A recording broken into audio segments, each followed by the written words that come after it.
महाभारत की कथा से कुछ शिक्षा लेना चाहें तो आज भी उसकी शिक्षा इस युग में भी बहुत काम आती है। उसमें इतने सारे उदाहरण हैं महाभारत में, अगर हम उसका शास्त्र का अध्ययन करें तो। जैसे उसमें एक चीज़ बहुत अच्छी थी कि ये सीखे हम उससे कि हमेशा जीवन में क्वालिटी चुनना चाहिए, क्वांटिटी नहीं। जैसे कृष्ण ने कौरवों और पांडवों दोनों से ही प्रेम करते थे और दोनों का ही वो भला चाहते थे। वो नहीं चाहते थे कि दोनों में से किसी का भी विनाश हो। तो वो आखिर तक उन्होंने युद्ध को टालने की कोशिश की, लेकिन जब उनको ऐसे लगा कि युद्ध तो अब अनिवार्य हो गया है, अब इसको टाला नहीं जा सकता, तो कृष्ण ने दुर्योधन और अर्जुन दोनों के सामने ये विकल्प रखा कि एक तरफ, क्योंकि दोनों से उनका रिश्ता एक बराबर था और दोनों से ही वो प्रेम करते थे, तो दोनों के सामने उन्होंने ये विकल्प रखा कि एक तरफ मेरी जितनी भी सेना है, उनके पास अथाह सेना थी, वो मिलेगी एक को, और एक तरफ मैं अकेला, मतलब जिसको जो चुनना हो वो चुन सकता है, जिसे जो चाहिए वो चुन ले। मतलब एक तरफ तो थी क्वांटिटी और एक तरफ थी क्वालिटी, यानी अकेले कृष्ण भगवान, वो भी निहत्ते, लेकिन क्वालिटी से, गुणों से, विशेषताओं से, योग्यताओं से भरपूर। दुर्योधन ने क्वांटिटी चुनी। उसे लगा कि इतनी विशाल सेना अगर ये मेरे साथ होगी तो मेरी जीत अवश्य होगी। लेकिन अर्जुन ने क्वालिटी को चुना और युद्ध का क्या परिणाम हुआ ये तो सभी जानते हैं।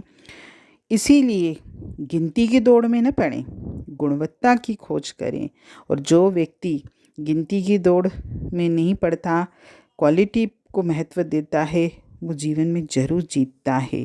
वैसे आज का दौर तो ऐसा चल रहा है कि जहाँ भीड़ देखते हैं हम सोचते हैं कोई संत महात्मा, कोई गुरु भी उपदेश दे रहे हैं तो भीड़ होगी, तो हम सोचते हैं ये पहुँचे हुए संत महात्मा और गुरु होंगी। ऐसा कोई ज़रूरी नहीं है, क्योंकि कभी भी मात्रा से अंदाज़ा नहीं लगाना चाहिए किसी की विशेषता का। और इसके बाद महाभारत में एक और बहुत अच्छी बात थी कि हमेशा समय के साथ अपने आप को बदलना सीखें। यानी जैसी परिस्थिति मेरे जीवन में है, जो भी स्थिति है, उसके अनुसार मुझे अपने आप को ढालना है। महाभारत में एक और बात है कि जब चौसर में हारने के बाद पांडवों को 12 साल का वनवास और 1 साल का अज्ञातवास मिला था, तो अज्ञातवास की जो परिस्थिति उनके लिए बेहद कठिन थी, क्योंकि उन्हें हर हाल में छुपना था कि कोई उन्हें पहचान न सके। लेकिन ये जो हस्तियां थी, इनको तो लाखों में भी कोई पहचान सकता था, तो इसीलिए उनको अज्ञात में रहकर छिपे रहना बहुत बड़ी चुनौती थी उनके सामने। लेकिन उन्होंने इस चुनौती से घबरा कर आंसू बहाने के बजाय ये तय किया कि समय बदला है तो हम भी बदल जाएं। तो उन्होंने छिपने के लिए राजा विराट के यहाँ पहुँचे और वीर पुरुष अर्जुन वृहनला का रूप धरकर राजा की बेटी उत्तरा को नृत्य सिखाने लगे।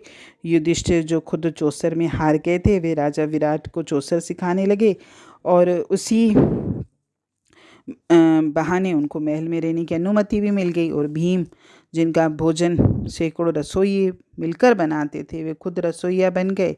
और द्रौपदी, जिनके आगे पीछे दासियों की सेना चलती थी, वह स्वयं दासी बनकर सेवा करने लगी। उन्होंने यही सोचा कि जब आंधी गुजर जाएगी फिर अपने समय पे अपना जौहर दिखाएंगे। वक्त अच्छा है तो आप मखमल पर भी कदम रखो, वरना अंगारों पर चलने का भी हुनर होना चाहिए।